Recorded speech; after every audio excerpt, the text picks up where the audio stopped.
नमस्ते सभी को, हाय एवरीवन और मैं फ्रेंड्स। काफ़ी लोग आजकल न्यूज़ में सुन रहे हैं कि इंडिया और कतर के बीच में बहुत बड़ी प्रॉब्लम चल रही है। कतर ने इंडिया के 8 एक्स नेवी ऑफिसर्स मतलब नेवी के जवानों को फांसी की सज़ा दी है। इसके पीछे एक बहुत बड़ी बात या गुत्थी भी है जिसके बारे में कोई बात नहीं कर रहा है।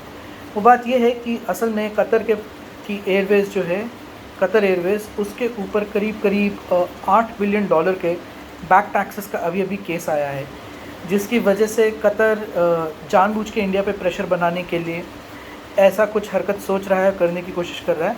हालांकि कई लोगों को ये बात समझ नहीं आती है कि कतर की ये जो चाल है, इससे कतर को बहुत बड़ी प्रॉब्लम होगी और मैं उसके बारे में बताऊंगा कि ऐसा क्यों है। पहली बात, लोगों को ये समझनी ज़रूरी है कि कतर में 6 लाख भारतीय मूल या भारत के लोग काम करते हैं।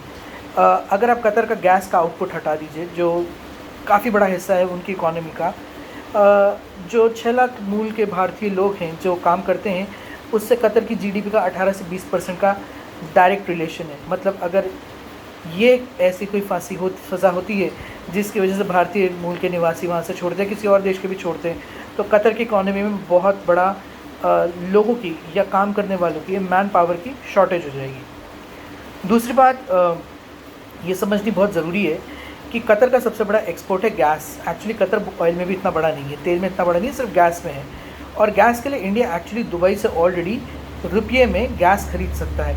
यही नहीं, अब इंडिया ने ये कहा है कि वो दूसरे देश जैसे रशिया है और दूसरे कंट्रीज़ हैं, मतलब गिनी बिसू है अफ्रीका में, या फिर गिनी है, वेनेजुएला है, जहाँ से वेनेजुएला जिससे अभी सैंक्शंस हटे, इंडिया ने कहा है कि इंडिया उन देशों से भी गैस खरीदने को राज़ी हो गया है। भारत अगर उन देशों से गैस खरीदेगा, इसका मतलब भारत को कतर से गैस नहीं खरीदनी पड़ेगी और इससे कतर का बहुत बड़ा नुकसान हो सकता है।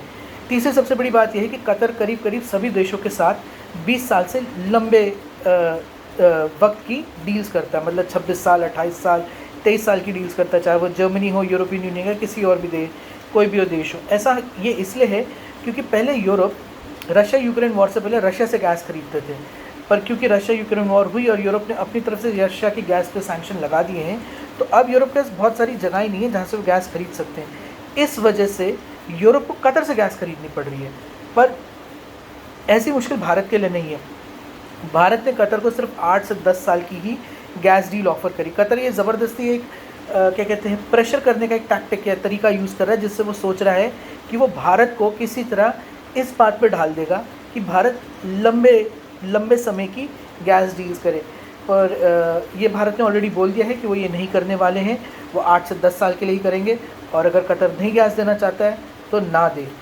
और सबसे बड़ी बात जो शायद कोई अभी समझ नहीं पा रहा है कि कतर एक्चुअली ऐसा देश है रेगिस्तान के बीच जहाँ पे खाना नहीं उगता है।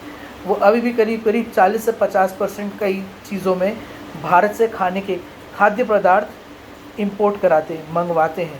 तो अगर ऐसी कोई प्रॉब्लम होती, जो पहली बात सभी को पता है कि कतर ने अभी तक जितने भी दूसरे देश, दूसरे मूल के निवासियों को फांसी की सज़ा दी है, कभी भी उनको फांसी लगाई नहीं है, क्योंकि कतर के लिए बहुत बड़ी प्रॉब्लम हो जाएगी। तो अगर कतर सोचता भी कि वो इस चीज़ को आगे बढ़ाने की कोशिश करेगा, तो कतर के लिए बहुत बड़ी प्रॉब्लम हो जाएगी। तो ये कुछ पॉइंट्स हैं जिसकी वजह से मुझे लगता है कतर ने बहुत बड़ी बेवकूफ़ी करी है और कतर को इसका खामियाजा बहुत जल्द भुगतना भी पड़ेगा। ये बात पक्की है कि कतर ने ये सोच के ये तो पक्का कर दिया है कि IMEC कॉरिडोर में भारत उनके लिए कोई भी प्रोजेक्ट नहीं करेगा। और भारत का अभी सभी को पता है कि बड़े अच्छे रिश्ते हैं, चाहे वो कोई भी देश हो, चाहे वो ईरान हो, सऊदी अरेबिया हो, ओमान हो, दुबई हो, बहरीन हो। तो कतर ने ऐसा करके अपने लिए मुश्किल खड़ी कर दी। सबसे बड़ी बात ये तो अभी सिर्फ कतर एयरवेज़ के टैक्सेस का केस है, बहुत जल्द भारत BBC की तरह अल जज़ीरा पे भी बैक टैक्सेस का एक केस खोलने वाला है। तो कतर के लिए बहुत मुश्किल होने वाली है और अब देखते रहिए। Good bye.